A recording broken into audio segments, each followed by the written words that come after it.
Welcome back, everybody, to another exciting Duckman production.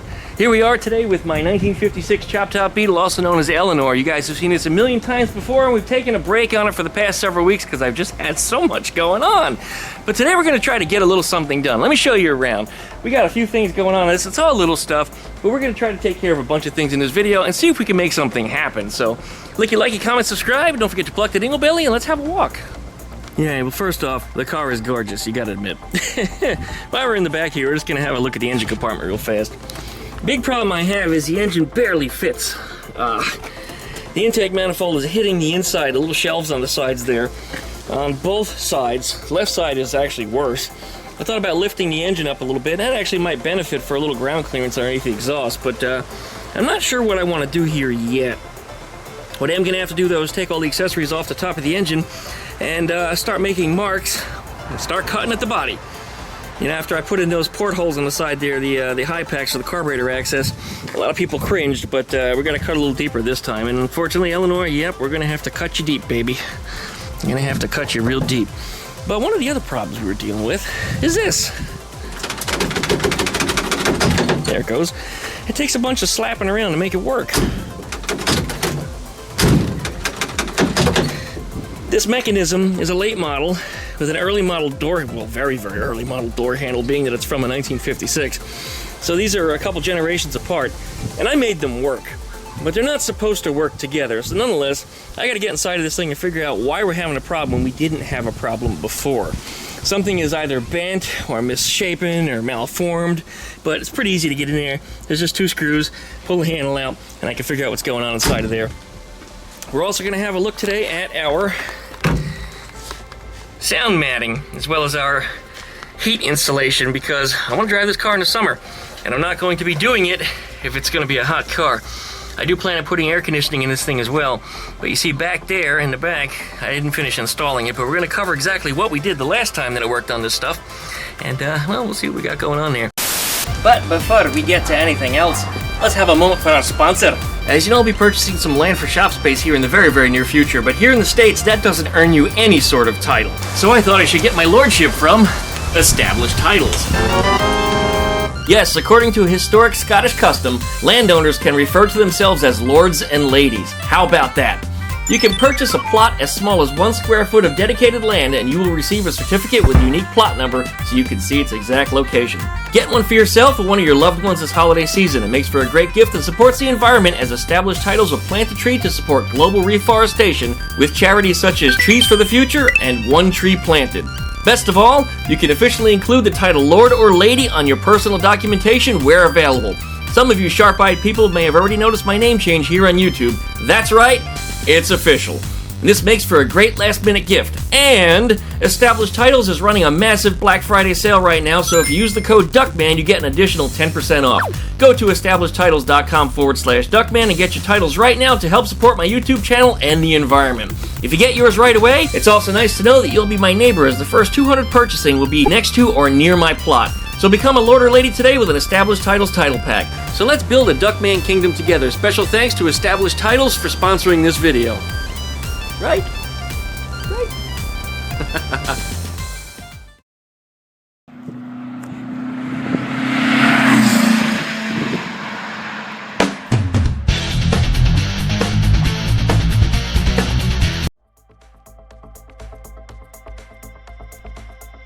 There's another something we haven't discussed before, and I'm kind of surprised that nobody asked about it, nobody mentioned it at all, but hey, Duckman, what about the pop-out windows?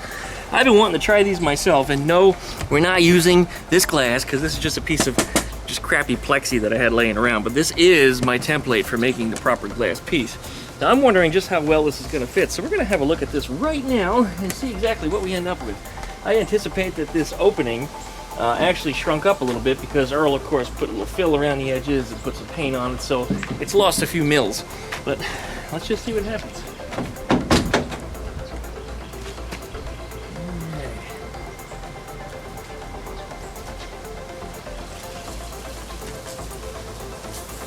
This is a brand new seal on it. The last time I put these in, they had old seals on it. The last time I put this thing on, it was almost 4 years ago.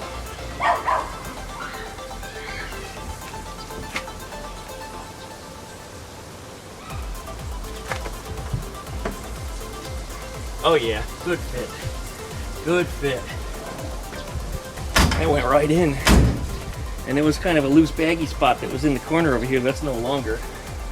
It does need to go forwards a little bit, but that's not a problem. The seal otherwise does what it's supposed to do. That is a good fit, and I'm very, very happy with that. Check that out. Fits nicely the whole way around. I almost kind of want to leave this, except it's ugly. It's my MFDM, you know, represents me, who I am, right?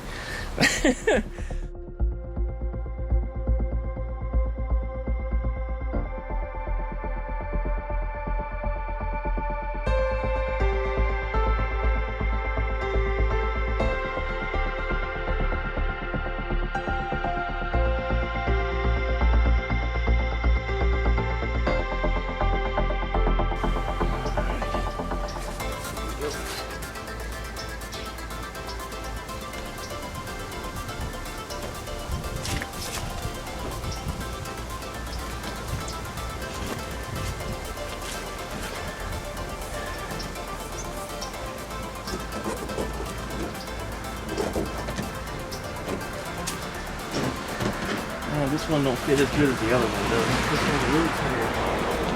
And this one I don't think has a new seal. I think this one has an old seal, so I could anticipate that it's probably going to fit even tighter. Well, it did go in. It is. It's in. It's in where it needs to be. Alright, this one I'm not as happy with the fitment, but again, this is just a template.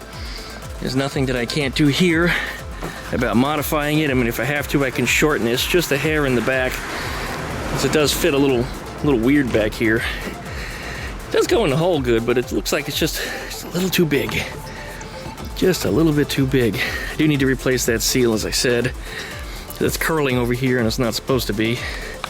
Back here, it's also curling, and it's not supposed to be. But anyway, there's the window. That's what it's going to look like. And again, it's just plexiglass. We're going to take those out and cut the template, but before we get into any of that, I think we're going to shave a little bit out this corner, shrink it up a little bit, take off probably 1/8 to 1/4 of an inch here, bring this back down, and everything should fit, I would anticipate, a lot better than what it does currently. But that's not bad. Up and down vertical looks good. Well, there it is. And here's the one on the other side. Here's what it looks like over here. Still need to put all the trim around the inside. There's a piece that goes over the lip on the inside, but there it is. That doesn't look too bad. And of course I got the oval for the back. I don't want to do any of that though until I have a headliner, although it's just a rubber bead. I guess it's not too big of a deal. But we'll get to that in time, just not yet. Alright, you might remember the kill mat that we put on there. Links down below in the video description if you want some of this for yourself. It's Beetle rubber. Has no smell, and that's one of the reasons why I invested in it. Secondly, it was cheaper than some of the other big brand names, so it was just a no-brainer. It really was. This is foam, and this is actually thermal dampening as well as sound dampening for whatever it's worth. The neighbor just got their SUV running. That's what you're hearing right now. A little noisy. Anyway, this was the plan to go up on the headliner, and then this was the plan to insulate from the heat on the other side. Then, of course, the headliner padding and stuff will go on the opposite side of that. I'd like to drive this car in the summertime, so it's in my best interest to insulate it as well as I can, because this thing is just going to be hotter than hell. And I don't want the excuse to be, I didn't drive it because it's too hot. That sucks. I made that excuse too many times at Ruby, and this thing will eventually get air conditioning too, so might as well make it efficient. The best way to do that is insulation. Let me show you what we got going on the inside. Alright, here we are sitting in the driver's seat. I wish I could zoom out more, but I can't. But this is even my wide-angle lens on here. Doing the best that we can. Let me turn on some intelligent auto for lighting here. Yeah, that's pretty good. Nice and bright. Okay, we got the sound deadening and the heat insulation on here for most of the ceiling. I did not do the back because I ran out. Now, this sound deadening, I very foolishly started in the corner and worked my way out.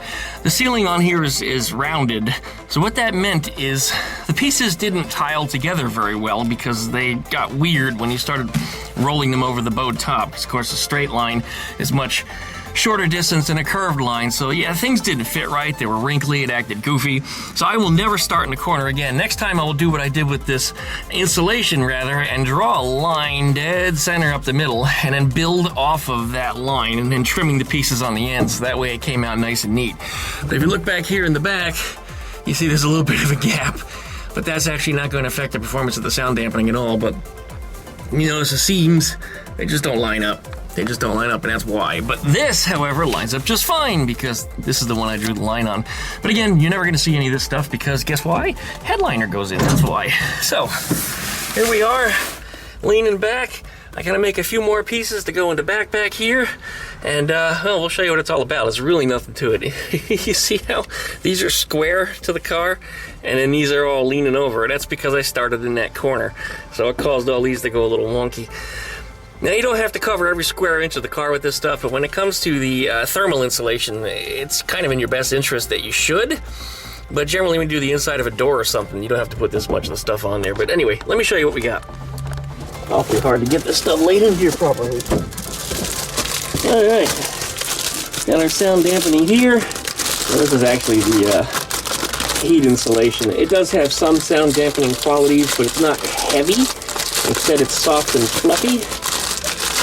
And it also doesn't want to come out of the package, which is different. Anyway, here's the sheet.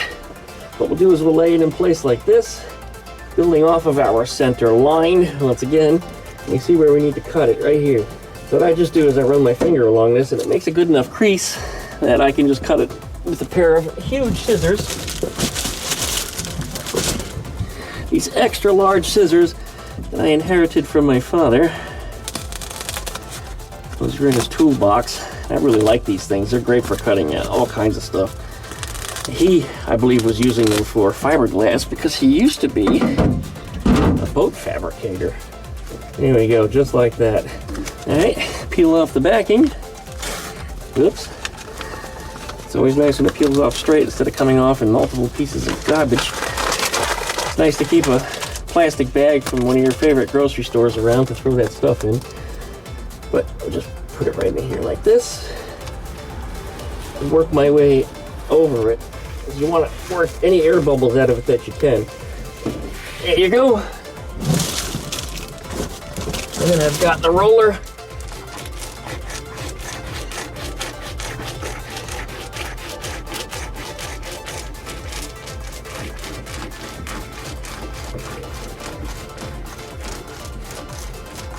Alright, guess you get that piece in there. Looks like I missed a spot here on the kill mat as far as rolling it out. The kill mat is lumpy, and you're supposed to roll it until the lumps start to go flat. Because when they go flat, you know you've rolled that section of it.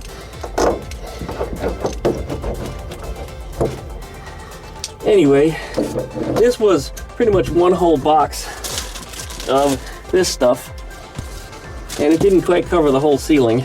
I needed just a little bit more. Oh, I did the engine compartment too, so I guess technically one box probably would have covered the whole ceiling. And it would have been a little bit, very little bit of scrap left over. All right, we're gonna put the next piece way over here. There you go. And again, we'll make our line just like that. That's where we're gonna cut it. Get the old scissors out.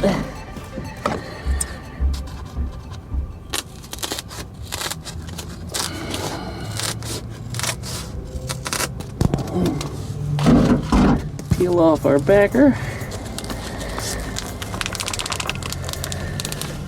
There we go. And then push it into place.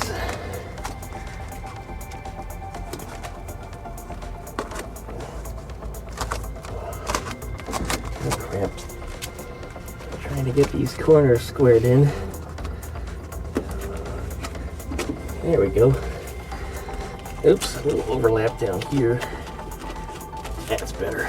The nice thing about the foam is that you can very easily compress the edges of it if you have to, and they also stretch just a little bit. Alright.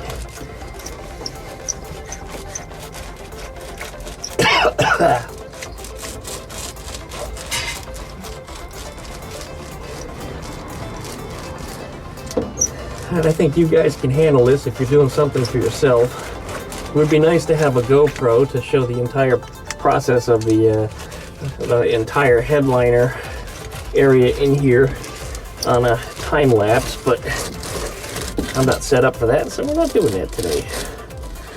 Yeah, I think that looks pretty good. Okay, got a couple more pieces to cut going that way, and then we're done. There we go. That worked out pretty well. So now this entire headliner area is covered. What that means is it's pretty dead. It doesn't sound like a whole lot when it gets banged on, which means it's not going to make a whole lot of noise while we're driving. I'm happy for that. I don't like a rumbly car. It's one of my complaints about the 350Z. It's a little rumbly. It's off in the rear. What I'll probably do someday, if I have the car that long, we'll see. It's almost 20 years old already. I may do some sound deadening in it myself. Anyway, underneath here, there's spots that are ordinarily covered with carpet. I don't want to sound deaden those areas because I don't want to see it. I'd rather leave the paint exposed. I think it's beautiful. Earl did a fantastic job under here, and I think anything else would just be blasphemy. So, while I will carpet the floor, I don't think we're going to carpet the kick panel area. I may go underneath the gas tank and sound deaden from the inside. This kill mat actually is okay on the outside of the vehicle from what I read. I just got to make sure that whatever I do, that it doesn't hold a pocket of water behind it. You know, any kind of moisture, not that it's technically going to ever be driven in the rain anyway, unless it just happens to get caught by a stray shower. But I think we're good in that department. There are 3 pieces of kill mat inside the door. I'm not going to heat insulate the door though, because this air pocket that's inside of here actually is the insulator. So whatever I put on the outside as far as the door card is concerned, you know, there's no reason to add any more insulation on it, but the fact is it's nice and quiet. Whereas the passenger side over here, yeah, much noisier. We gotta do the passenger side the same way. I also have to get to the rear passenger section over here. I also did the rear driver's side over here. That was about 2 3/4 sheets. You don't have to cover the whole area in here like I did in the door. You know, see, this is probably about 80% coverage. And the reason for that is because even just one sheet of this stuff on the door, I think quiets it by something like 75%. So anything you add more than that is, well, it's not increasing its efficiency, it's actually decreasing its efficiency. So anyway, I'm probably not going to go too nuts, like I said, inside the doors. It's going to have just enough. And if I have some leftover scraps, maybe I'll fill in some of the other areas, but I don't need to worry about that right this second. Fact is, this door is insulated for sound the way it needs to be. I need to do the one on this side. This is one of those areas here where I'm going to have a lot of trouble holding the camera. So I'm just going to do the best I can with the camera situated in my lap to demonstrate how this goes in. But this is our kill mat. Sticky side down, of course. Text side facing reading way up. Just kind of put this into door. I'm working my way down to get the air bubbles out of it. Yes, I have the roller. Now, it's a little hard to get up underneath here on the top side to get the roller in there. You don't want to press too hard because you can actually leave a dent in the door. This didn't lay flat on the bottom here. There we go.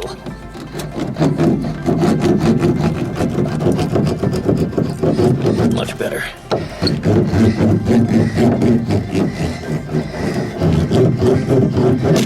Yeah, as I said, you don't want to roll it too hard. You don't want to leave a dent, but you do want to make sure that it is rolled at the edges, particularly on the top, because if the door does get any moisture in it from rain, because yes, doors do get rained in from the top where the seals are at in the window, the rain is allowed to go inside the door and then drip out the bottom. That's how pretty much all car doors are designed.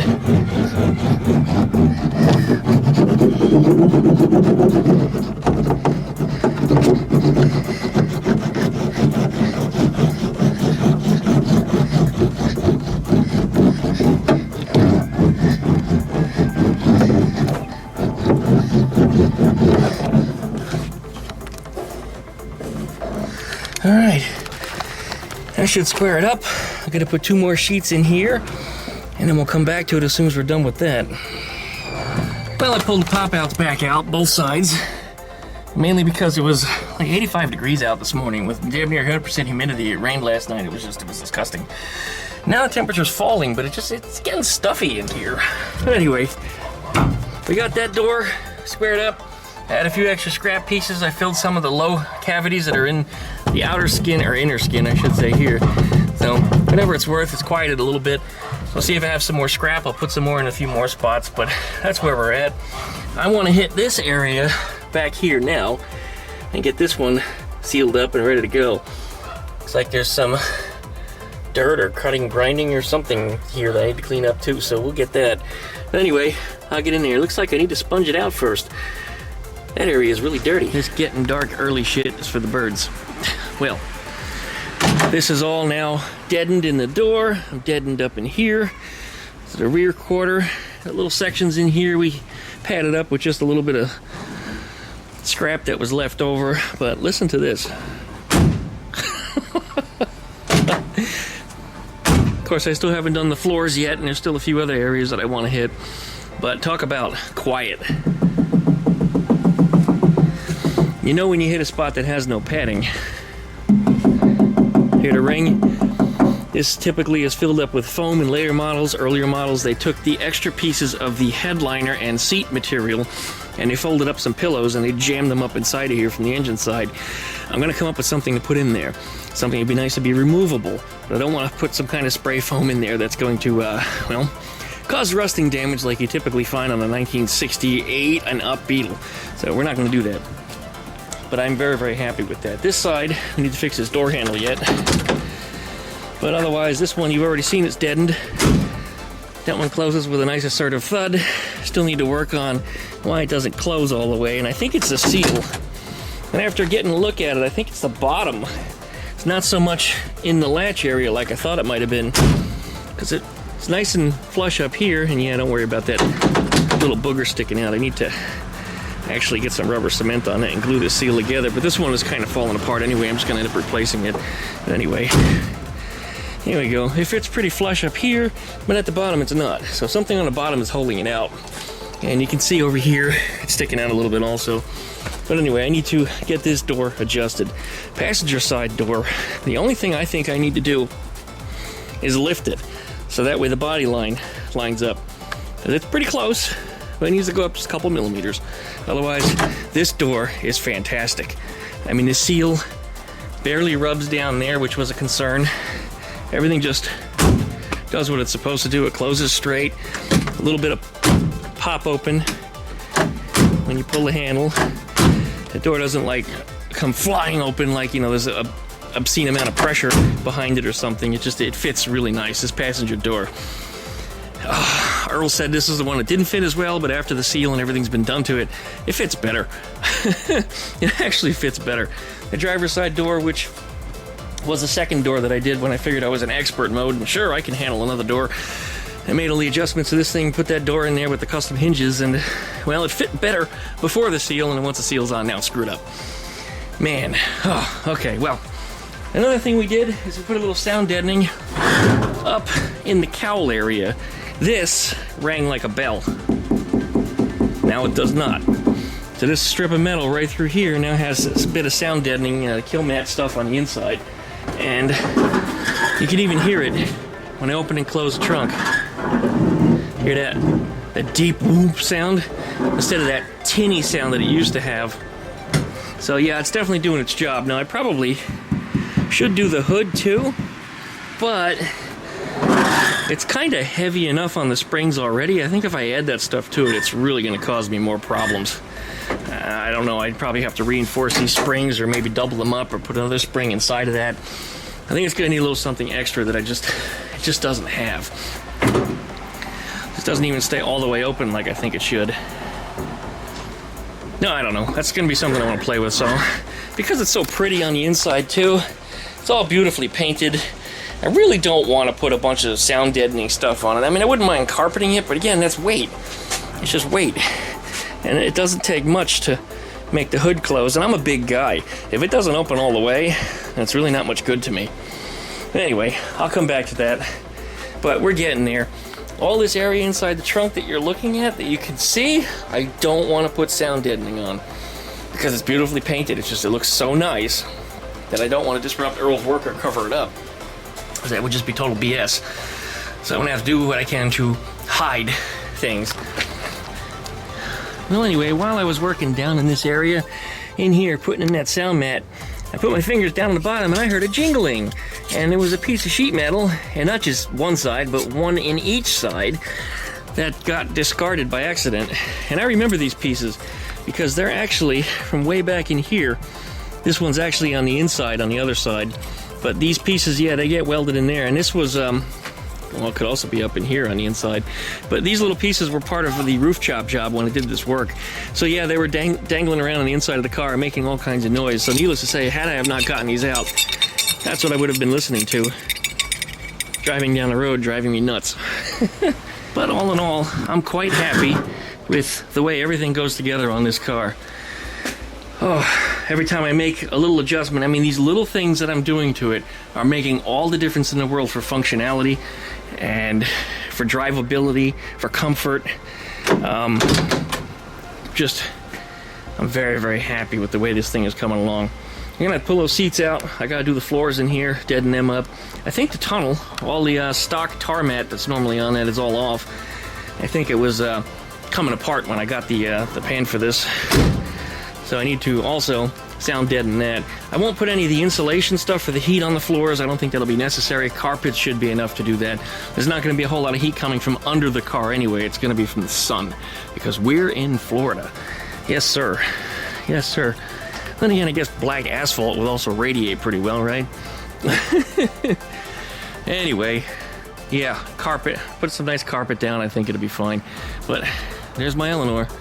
Man, every time I look at her, she gets more and more beautiful, even though nothing really changed, but I'm just so happy with this car. All right. Well, likey, comment, subscribe. Don't forget to pluck the dingle belly so you get updates every time I upload a video. Check out duckshit.net for all my different social media links. Special thanks to Established Titles for making me a Lord. For that reason, I'm now Lord Duckman, and you will see those changes on my YouTube channel, well, starting with this video. So thanks so much for watching. We'll see you guys next time. Really appreciate it.